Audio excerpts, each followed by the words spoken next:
Նախորդ շաբաթավերջից նորընտիր խորհրդարանը կանգ է առել ազգային ժողովի ընդդիմադիր փոխնախագահի ընտրության հարցի վրա։ Այս պաշտոնում ուժեղ Հայաստանից առաջադրված Արամ Վարդևանյանին պատգամավորները ամենաշատ հարցերն ուղղեցին, նրա թեկնածության մասին ամենաշատ ելույթներն ունեցան, համեմատած ինչպես ՔՊԱ-կան երկու փոխնախագահների, այնպես էլ նույնիսկ խորհրդարանի նախագահի ընտրության հետ, եւ ի վերջո որն է իշխող խմբակցության որոշումը, առանց ՔՊԻ-ի աջակցության ընդդիմության թեկնածուն դահլիճից նախագահություն չի կարողանա բարձրանալ, առնվազն 12 ձայն է պակասում։ Բացի այս, ընդդիմադիրներից Հայաստան խմբակցության պատգամավոր Արթուր Սարգսյանը շարունակում է մնալ տնային կալանքում, հետևապես քաղաքացիական պայմանագրից 13 պատգամավորի կողմ քվեարկության կարիք կա, եւ չնայած պնդումներին, թե ընդդիմությանը հասնող փոխխոսնակը չընտրվի, քաղաքական ճգնաժամ չի առաջանա, իշխանությունն այնուամենայնիվ որոշում է աջակցել Վարդևանյանին կամ առնվազն չտապալել այս ընտրությունը։ Հաշվենք առը, որ այո, այնքան որքան բավարար է, որովհետև իրենց մեր թեկնածուներին կողմձայն չեն տվել, թեև նշեցի, որ առավել քան արժանի էին մեր թեկնածուները, ամեն դեպքում որոշում ունենք խմբակցության, որպեսզի բավարար ձայներ 64 ՔՊԱ-կանից քվեարկության եկան հենց 13-ը, թե ինչ սկզբունքով էին խմբակցությունում որոշել ում ուղարկել ընտրության, Մանավազյանը փակագծերը չբացեց, պնդելով, թե կարևորը բացառապես քաղաքական որոշումն է աջակցելու ընդդիմության թեկնածուին։ Արդեն իսկ պարզ դարձած համամասնությամբ փակ գաղտնի քվեարկությանը մասնակցած պատգամավորների միաձայն ընտրությամբ Վարդևանյանը խորհրդարանի ընդդիմադիր փոխխոսնակն է։ Դահլիճից նախագահություն բարձրանում է առանց ծափահարությունների, քաղաքական թիմակցի Էդգար Ղազարյանի հայտարարության ներքո։ Սա այս գումարման ազգային ժողովում առաջի դեպքն է,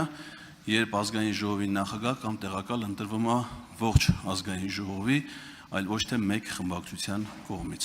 Ըստ էության սա լեգիտիմության ամենաբարձր աստիճանն է, որ ունի պարոն Վարդևանյանը նախագահ։ Ընդդիմադիր պատգամավորի Բանաձևի հետ համաձայն չէ ազգային ժողովի նախագահը, Ռուբինյանը հակադարձում է։ Եվ սա ամենևին չի նշանակում, որ պարոն Վարդևանյանը ավելի կոնսենսուսային թեկնածու է։ Սա ընդհանրապես նշանակում է, որ մեծամասնությունը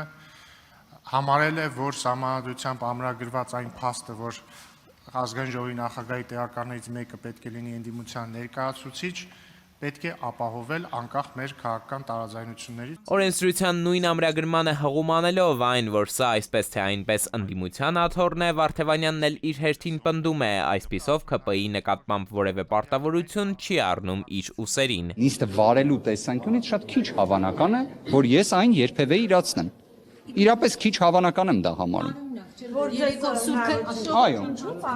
չեմ կարծում։ Ես նկատել եմ միշտ, որ դրան շատ մեծ կարևորություն է միշտ տրվել քաղաքական իշխանության կողմից։ Կոնսենսուսային այս դեպքում իրապես միասնական որոշմամբ խորհրդարանն իր առաջին քվեարկությամբ հաստատեց ազգային ժողովում էթիկայի ժամանակավոր հանձնաժողով ստեղծելու հարցը։ Նոր ազգային ժողովում կգործի նաև 12 մշտական հանձնաժողով, որոնցից յուրաքանչյուրը նվազագույնը 8 անդամ պետք է ունենա, 5 ՔՊԱ-կան եւ ընդդիմության 3-ական ներկայացուցիչ, 2-ը ուժեղ Հայաստան եւ 1-ը Հայաստան խմբակցություններից։ Միայն Պաշտպանական հանձնաժողովի կազմում կլինեն 10 պատգամավորներ, ինչ վերաբերում է մշտական հանձնաժողովների ղեկավարմանը, ապա 12-ից 8-ի պետաիրավական, արտաքին հարաբերությունների, տնտեսական, առողջապահության, աշխատանքի եւ բարեկեցության, պաշտպանության ու անվտանգության, եվրասիական ինտեգրման եւ կրթության, գիտության, մշակույթի ու սպորտի հարցերով հանձնաժողովները կնախագահեն իշխանականները, 4-ը տարածքային կառավարման, ֆինանսավարկային, եվրոպական ինտեգրման եւ մարդու իրավունքների պաշտպանության հանձնաժողովները ընդդիմադիրները,